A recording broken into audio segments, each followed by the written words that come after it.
하나님의 말씀은 사도행전 7장 30절에서 34절입니다. 신약성경 197쪽 사도행전 7장 30절에서 34절입니다. 제가 봉독해 드리겠습니다. 40년이 참에 천사가 시내산 광야에 광야 가시나무 떨기불꽃 가운데서 그에게 보이거늘 모세가 그 광경을 보고 놀랍게 여겨 알아보려고 가까이 가니 주의 소리가 있어 나는 내 조상의 하나님 즉 아브라함과 이삭과 야곱의 하나님이라 하신데 모세가 무서워 감히 바라보지 못하더라. 주께서 이르시되 내 발에 신을 벗으라. 내가 서 있는 곳은 거룩한 땅이니라. 내 백성이 애굽에서 괴로움 받음을 내가 확실히 보고 그 탄식하는 소리를 듣고 그들을 구원하려고 내려왔노니 이제 내가 너를 애굽으로 보내리라 하시니라. 아멘.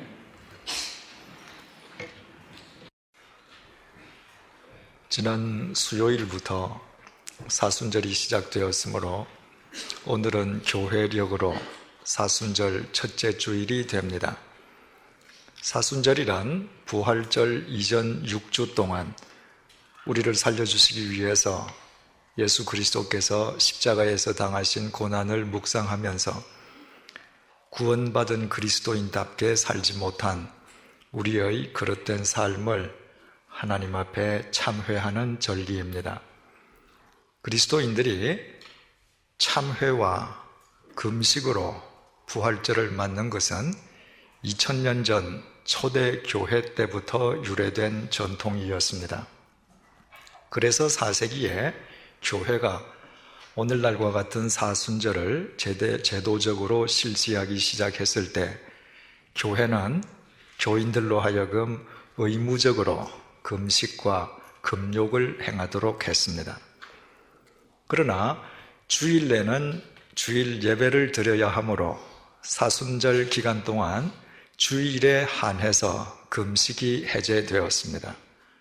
결과적으로 사순절 6주, 즉 42일 동안 금식이 해제되는 주일 6날을 제외하면 실제의 금식일은 36일에 지나지 않게 되었습니다.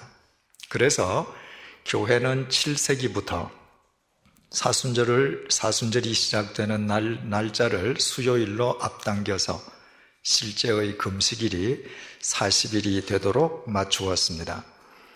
교회의 모든 절기가 주일에 시작되는 데 반해서 유독 사순절만 수요일에 시작되는 까닭이 바로 여기에 있습니다. 교회가 굳이 금식 일자를 40일에 짜 맞추려 했던 것은 광야에서 40일 동안 금식 기도하셨던 예수님을 본받기 위함이었습니다. 말씀드린 바와 같이 초기 교회에서 사순절 제도가 시작되었을 때 금식과 금욕은 매우 엄격하게 행하여 졌습니다. 저녁이 되기 전에 가볍게 먹는 단 한 끼의 식사만 허용되었습니다.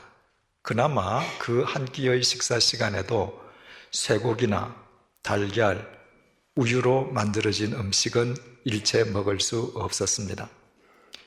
빈약하기 짝이 없는 단 한 끼의 식사만으로 하루 종일 금식해야만 하는 사순절이 40일씩 계속되었던 것입니다.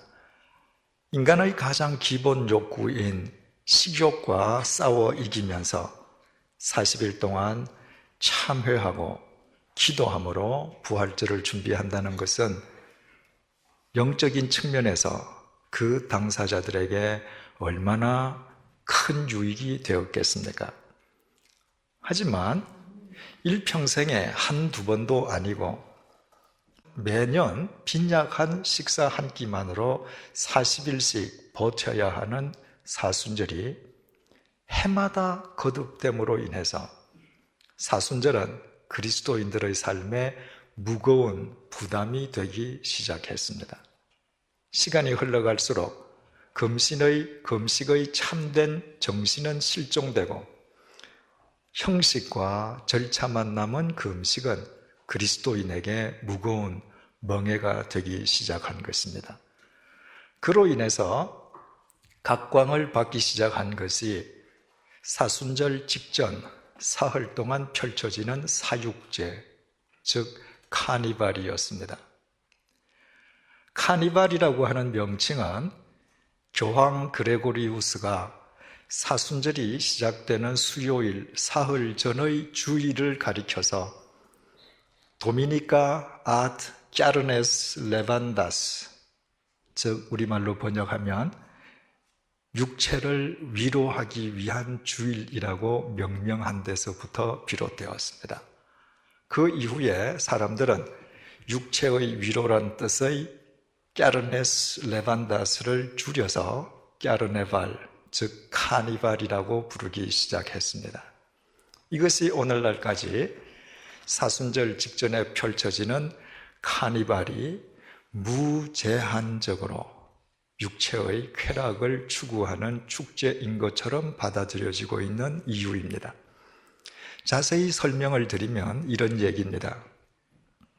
세월이 흘러가면서 그리스도인들에게 사순절 기간 동안의 금식과 금욕이 큰 멍해가 되기 시작하자 그리스도인들은 사순절이 이르기 전에 마음대로 먹고 마음대로 마시고 마음대로 놀자는 풍조에 젖어들기 시작했습니다. 이를테면 40일 동안 먹지 못하고 마시지 못하고 놀지 못할 것을 미리 한꺼번에 다 놀아두자는 의도였습니다.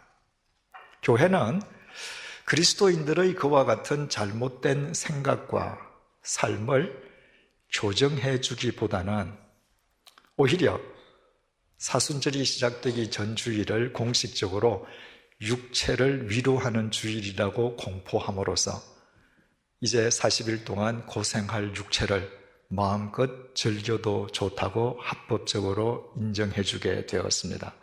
그렇게 해서라도 사순절 기간 동안의 금식과 금욕 전통을 고수하기 위함이었습니다. 맹목적이고도 형식적인 금욕과 금식의 전통을 고수하려던 의도가 광란적인 카니발이란 기형적 산물을 낳고 만 것입니다. 그 이후부터 유럽의 가톨릭 국가에서는 사순절이 시작되기 전 사흘 동안 광란의 축제가 벌어지는 진풍경이 연출되었습니다. 마음대로 먹고 마음대로 마시고 마음대로 논 뒤에 거룩하게 금식하고 금욕하자는 것은 얼마나 이율배반적입니까?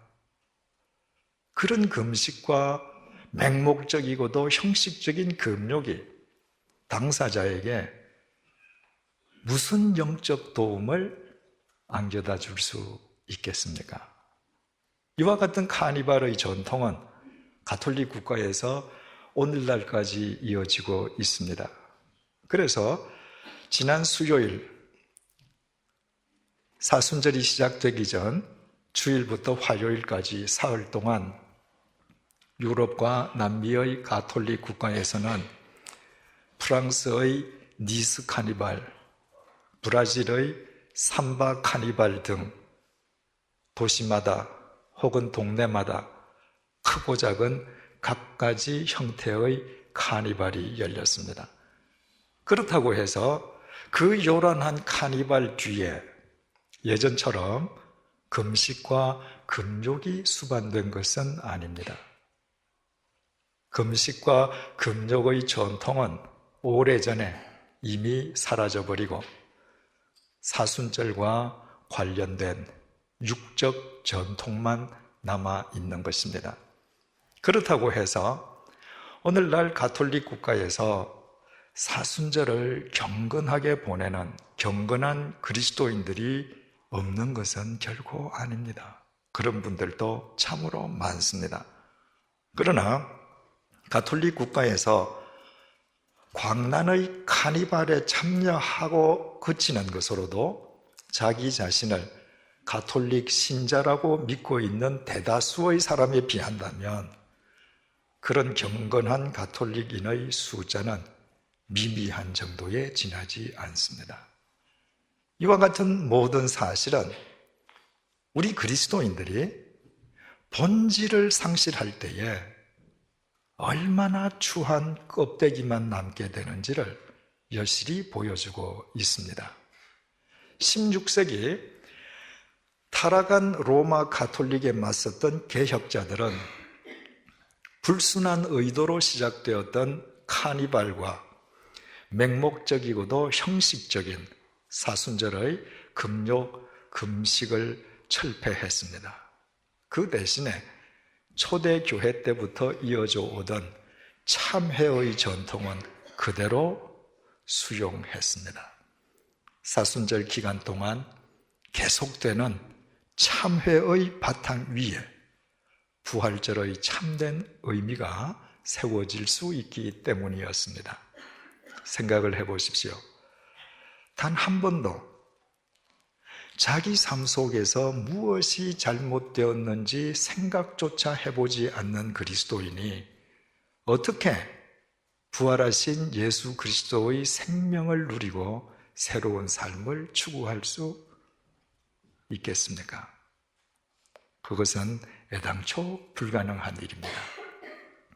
그렇다면 오늘날 개신교도인 우리의 실상은 어떻습니까? 우리는 사순절이 시작되기 전에 사흘 동안의 광란적인 축제를 벌이지 않습니다. 형식적이고도 맹목적인 금식과 금욕을 행하지도 않습니다. 그렇다고 해서 참회하지도 않습니다. 그렇다면 그리스도인인 우리에게 사순절의 의미는 과연 무엇입니까?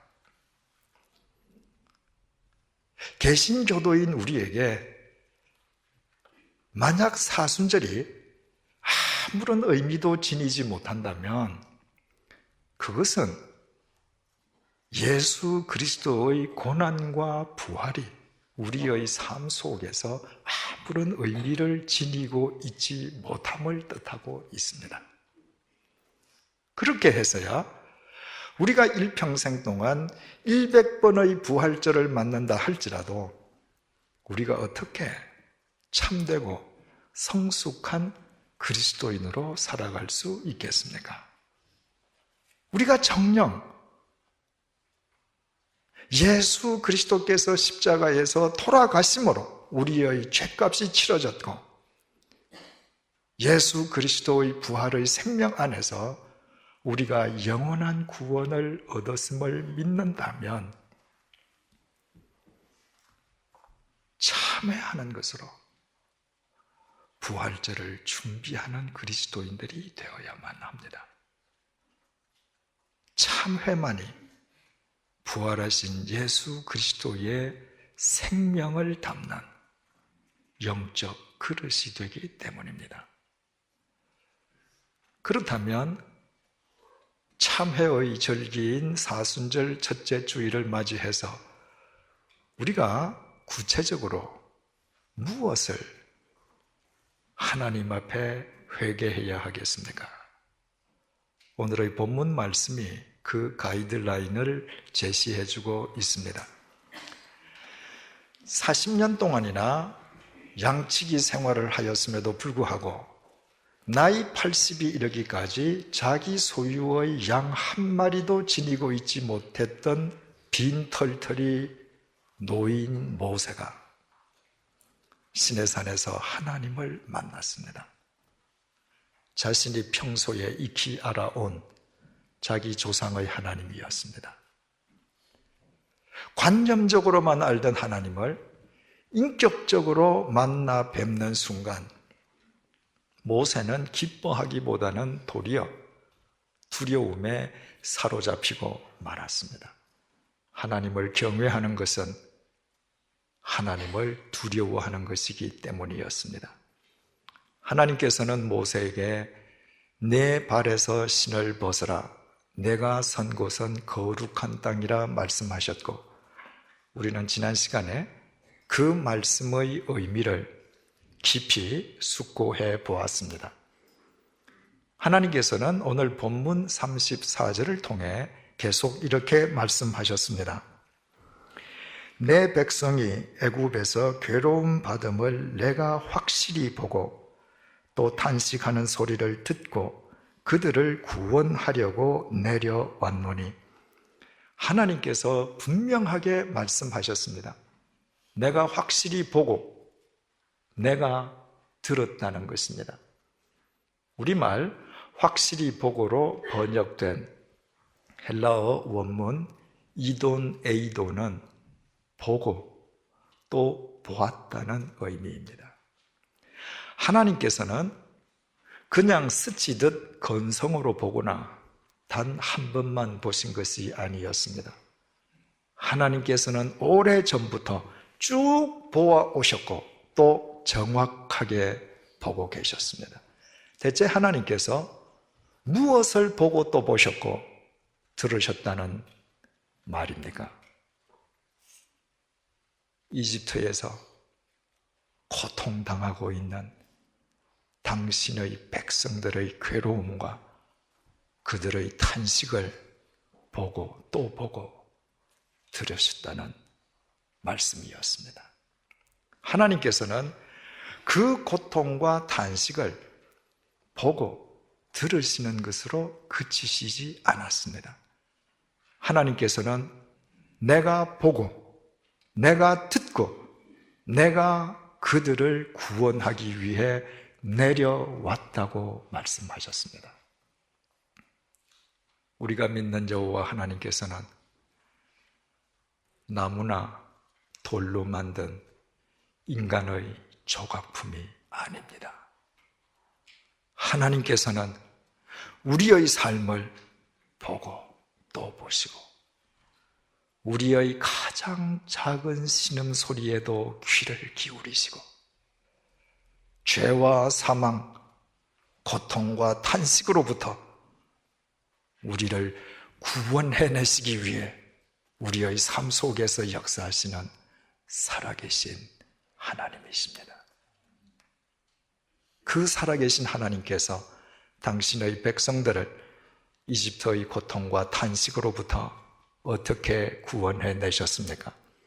34절을 다시 보시겠습니다. 내 백성이 애굽에서 괴로움 받음을 내가 확실히 보고 그 탄식하는 소리를 듣고 그들을 구원하려고 내려왔노니 이제 내가 너를 애굽으로 보내리라. 하나님께서는 당신의 백성들을 이집트에서 구원해내시기 위해 모세를 이집트로 보내실 것이라고 말씀하셨습니다. 하나님께서는 영이십니다. 하나님께서는 영이시기에 하나님께는 손과 발이 없습니다. 영이신 하나님께서는 손과 발이 없으시기에 언제나 당신을 경외하는 인간을 도구 삼아 인간의 역사 속에서 당신의 뜻을 펼쳐 가십니다. 따라서 하나님께서 당신의 백성을 구원하기 위하여 모세를 이집트로 보낸다고 하시는 말씀은 모세를 출애굽을 위한 당신의 도구로 쓰시겠다는 의미였습니다. 한마디로 이집트에서 고통당하고 있는 당신의 백성들을 구원해내기 위해서 하나님께서 준비하신 하나님의 대책이 바로 모세였습니다. 모세는 심히 두렵고 떨렸지만 그것이 거부할 수 없는 하나님의 뜻임을 확인한 이후에 하나님의 대책이 되기 위해 자신의 남은 여생을 하나님께 온전히 드렸습니다. 모세가 되돌아가야 할 이집트는 40년 전에 모세가 자기 발로 도망쳐 나온 곳이었습니다. 자신이 그곳으로 되돌아가리라고는 꿈에서조차 생각해 본 적이 없었습니다. 더욱이 모세는 그곳에서 40년간 이집트의 왕자로 살았기에 누구보다도 이집트에 대해서 정확하게 알고 있었습니다.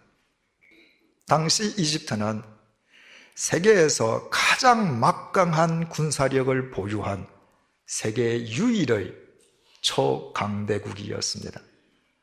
그 이집트로부터 80세의 노인 모세가 단 한 명의 군사, 단 하나의 무기도 없이 이스라엘 백성을 해방시켜 나온다고 하는 것은 계란으로 바위를 치는 일과 같았습니다.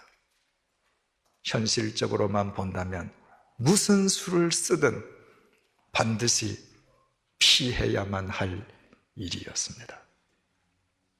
하지만 모세는 하나님의 대책이 되기 위해서 자기 인생 여정을 이집트로 바꾸었습니다.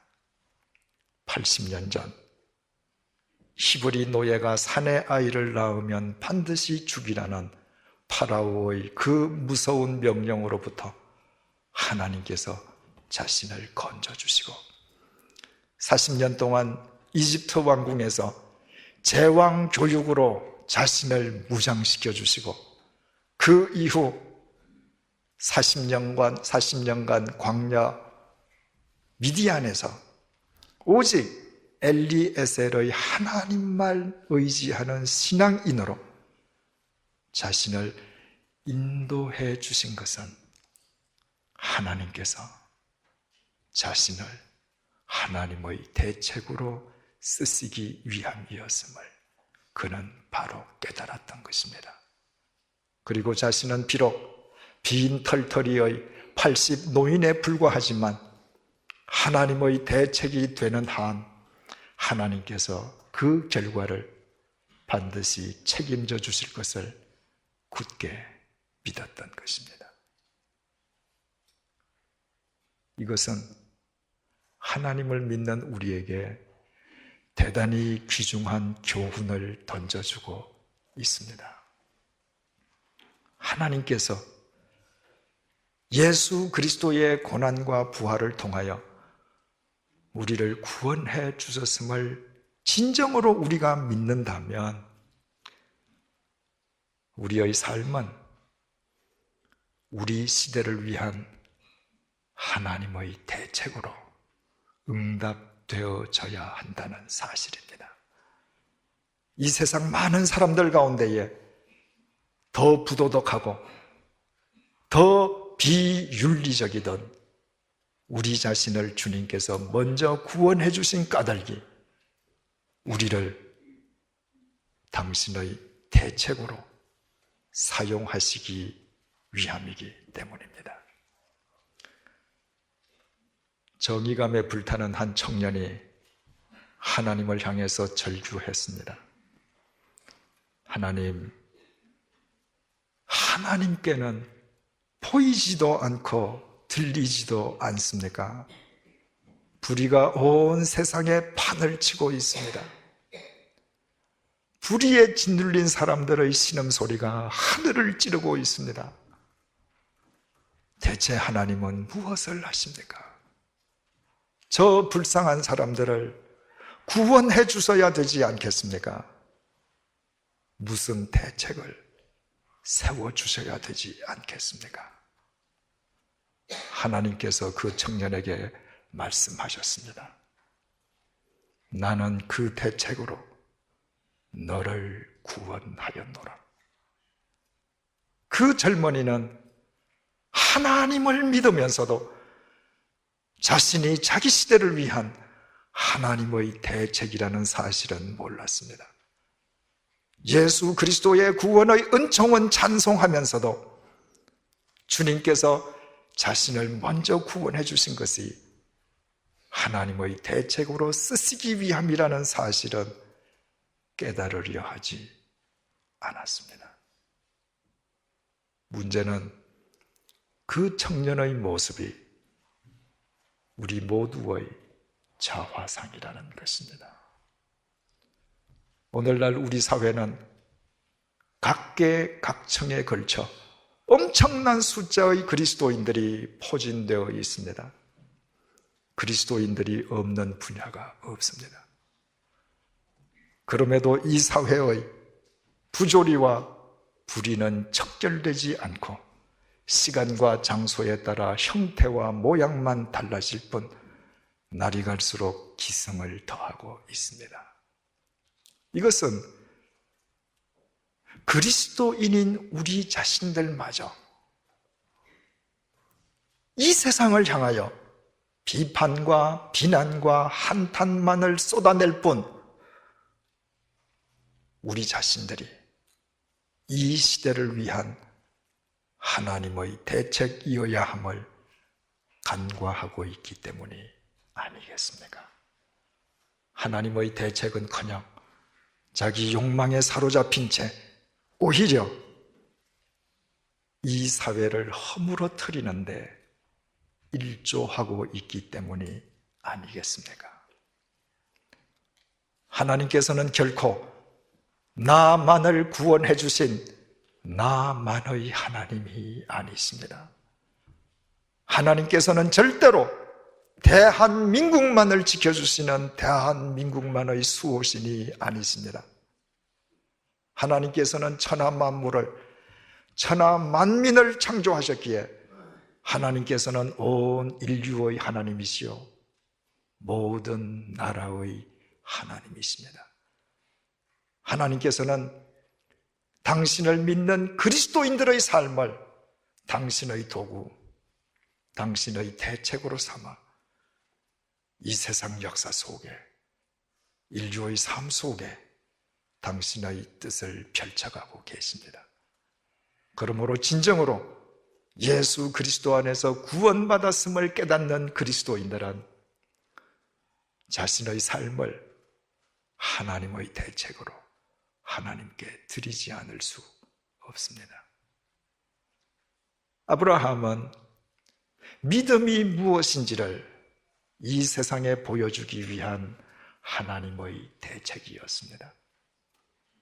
요셉은 온 인류를 기근에서 구원하기 위한 하나님의 대책이었습니다.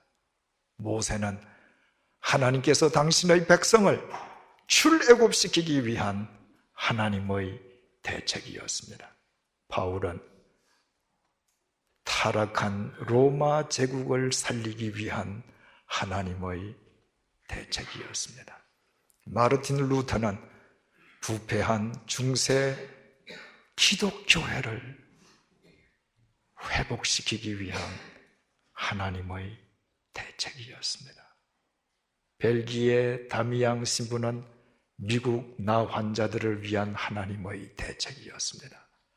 알바니아 출신의 마더 테레사는 인도의 빈민들을 위한 하나님의 대책이었습니다.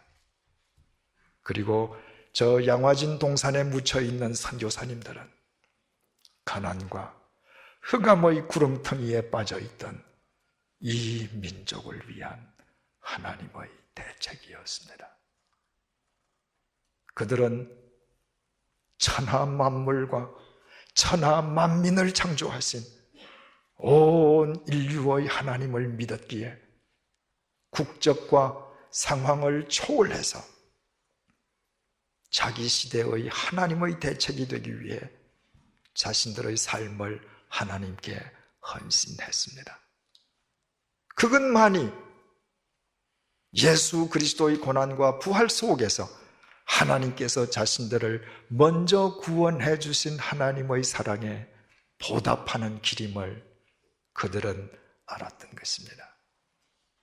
그리고 그들의 삶을 통해 그들이 두 발 딛고 서 있던 시대를, 그 사회를 하나님께서 새롭게 세우셨으면 두말할 나위가 없습니다. 그렇다면 참회의 절기인 사순절 첫째 주일을 맞이해서 우리가 구체적으로 하나님 앞에서 무엇을 회개해야 할 것인지 이제 자명해졌습니다. 하나님께서 모세에게 부여하셨던 은총과 능력과 지도력과 명성을 얻기는 원하면서도 모세처럼 자기 시대를 위해 하나님의 대책이 되려 하지는 않았던 우리의 이기적인 신앙을 회개해야 합니다.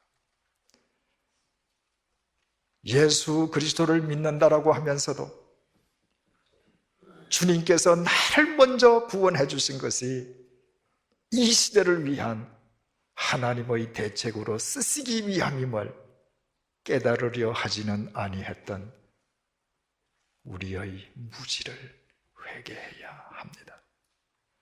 마치 하나님께서 나만을 구원하시고 나만을 사랑하시고 나만의 하나님인 것처럼 하나님을 왜곡해왔던 우리의 불신앙을 회개해야 합니다.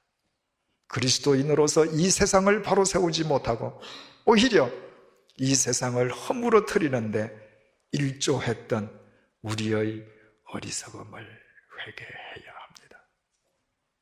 사랑하는 성도 여러분, 우리 모두 이 허물과 어리석음과 무지와 불신앙을 회개하십시다. 그리고 우리의 가정과 일터에서, 우리의 사회 속에서 우리가 먼저 이 시대를 위한 하나님의 대책으로 우리의 삶을 하나님께 드리십시다. 여러분들 가운데에 혹 교육자가 있습니까?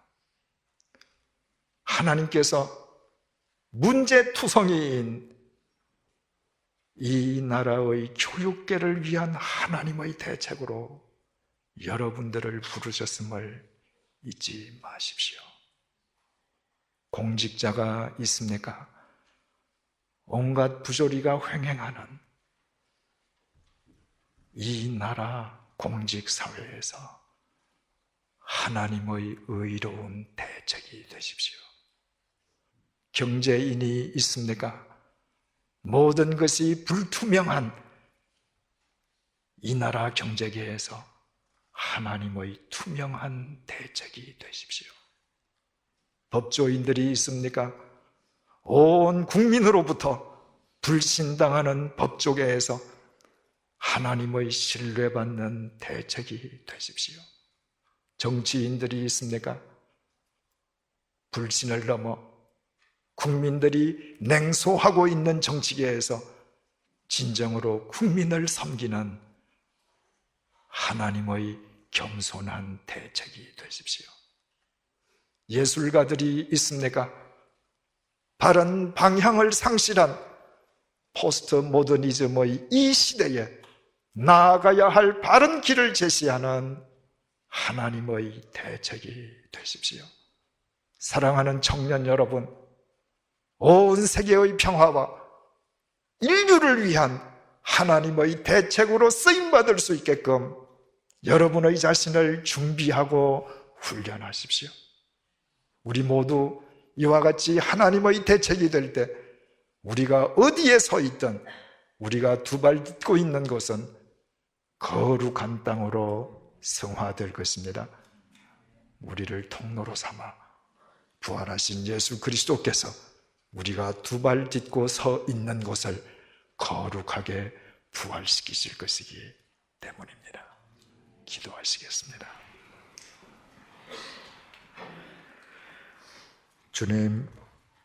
주님께서 우리를 살려주시기 위해 십자가에서 당하신 고난과 부활을 기리는 사순절 첫째 주일을 맞이하여 우리가 구체적으로 무엇을 회개해야 할 것인지 깨닫게 해주심을 감사드립니다. 주님께서 그저 주신 구원의 은총은 누리면서도 죄인 중의 죄인이던 우리를 먼저 구원해 주신 까닭이 이 시대를 위한 하나님의 대책으로 쓰시기 위함이었음을 깨달으려 하지는 않았던 우리의 잘못을 회개합니다. 하나님께서 모세에게 주셨던 은총과 능력과 명성을 얻기를 기도하면서도 모세처럼 하나님의 대책이 되려 하지는 않았던 우리의 무지를 회개합니다. 주님 안에서 새 생명 얻은 그리스도인으로 이 세상을 새롭게 하는 진리의 도구가 되기보다 자신의 욕망을 위해 이 사회를 허무는 데 일익을 담당해온 우리의 불신앙을 회개합니다. 이 모든 허물을 용서하여 주옵소서. 이제부터 우리가 어느 곳에 어떤 모습으로 서 있든 우리 모두 바로 그곳에서 하나님의 대책으로 살아갈 수 있도록 도와주옵소서. 우리의 손과 발을 이 시대를 위한 하나님의 대책으로 사용하여 주옵소서. 하나님께서 우리를 당신의 대책으로 쓰시기 위해 먼저 구원해 주셨음을 언제 어디서나 잊지 않도록 도와주옵소서. 그리하여 우리의 가정과 일터, 우리의 사회와 이 세상이 우리를 통해 역사하시는 하나님으로 인해 거룩한 땅으로 부활하게 하여 주옵소서. 예수님의 이름으로 기도드립니다. 아멘.